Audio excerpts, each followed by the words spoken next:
Hi, as part of this week's Park Live BattleLab Defense BattleLab summary, I've got Mike Peck from Spirent, and I'll let you introduce yourself because I want to ask about things that's been happening on the park this week. Sure. Hi, Gordon. No, it's a pleasure to be here. Yeah, I'm Mike Peck. I am head of government, defense, and space sales across Europe, Middle East, and Africa for Spirent.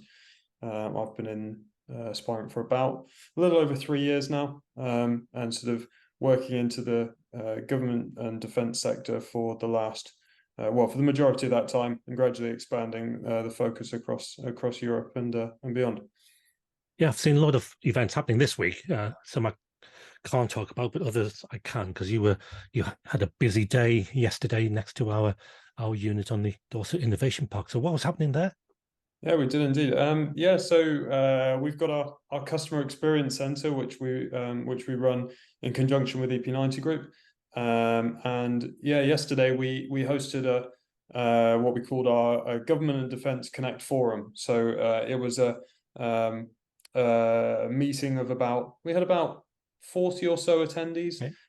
We had a pretty packed agenda of various speakers from different subject matter experts across Spirent, talking about some thought leadership pieces across various different technologies and different aspects, all with a focus on what's relevant to the public sector.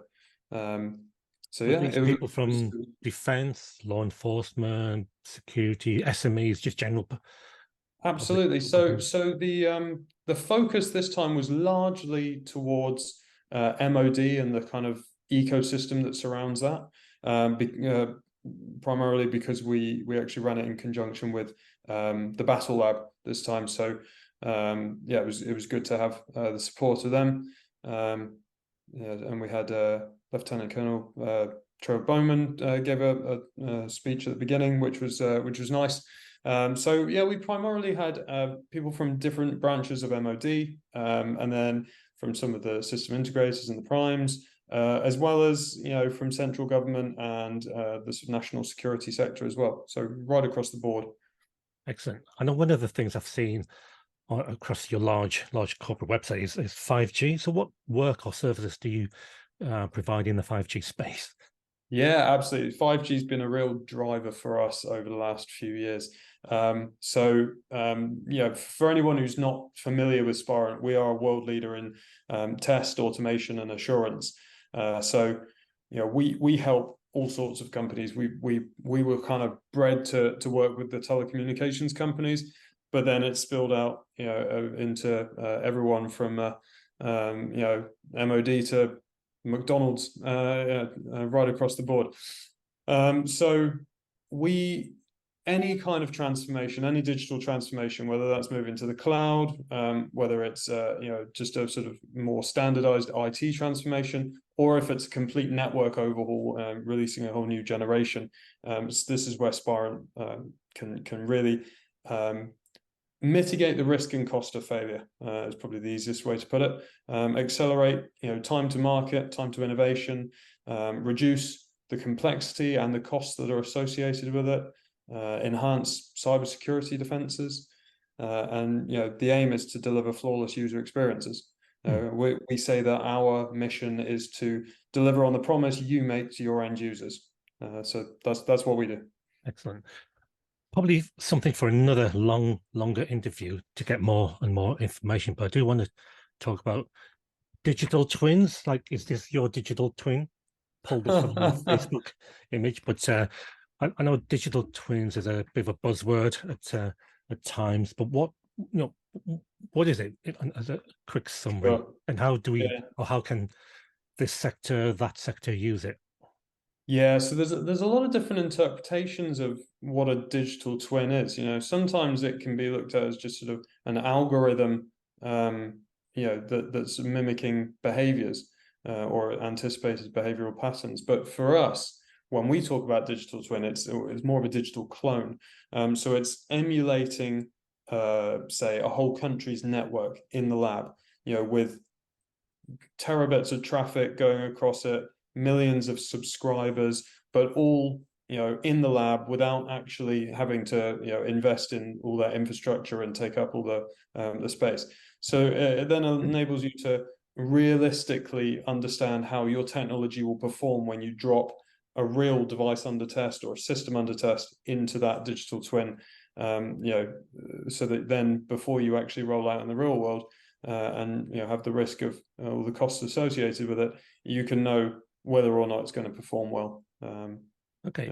I had some conversations recently with other people, and I was trying to get my head around digital twins, 5G, smart cities, or whatever. So is this a realistic kind of use of a digital twin or your systems where, let's say I live in Bournemouth, we could have a digital twin with all sensors and 5G from around the train station to the top end of town, as in, it can have data, as in real data of traffic, volumes, maybe air quality, etc., and that's run through a digital twin that could maybe forecast or forward forecast. Actually, we're going to reach congestion at this point, or it could actually, what will happen if we close that road off now because of X, Y, and Z? There's a major incident. Can we, play with those scenarios? Is that what digital twins can be? Absolutely, and you've hit the nail on the head. It's about understanding all those what if scenarios.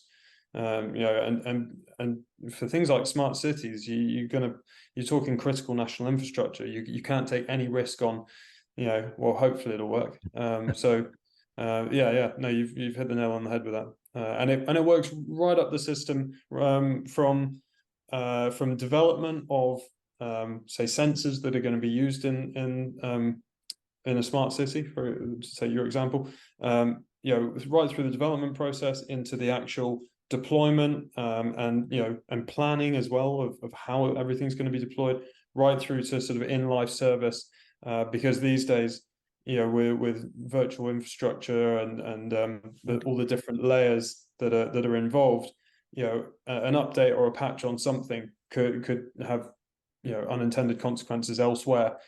So testing is really important, and automation of testing is ever more important, because there's just too much. There's not enough man hours available to do the necessary testing when you're talking those kind of volumes. Okay, so in a digital twin, you could have the software equivalent. Actually, most things are software driven these days, but you could have that within an infrastructure or architecture that you've created within the twin. And then you could maybe try patching one or two of those elements to see what happens. Is that so you're effectively testing your device, your sensor or piece of software, whatever it may be, and you're wrapping around that an emulated digital twin where you control the variables and you can see the output, and then you can patch your software and understand if it's going to cause sort of down chain consequences, or whatever may happen.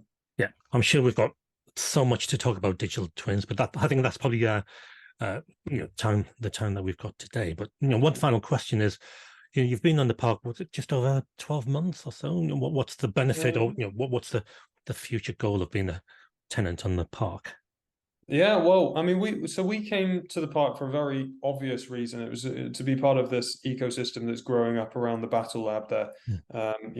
It is all part of our ambition to be part of this Southwest Defence Cluster.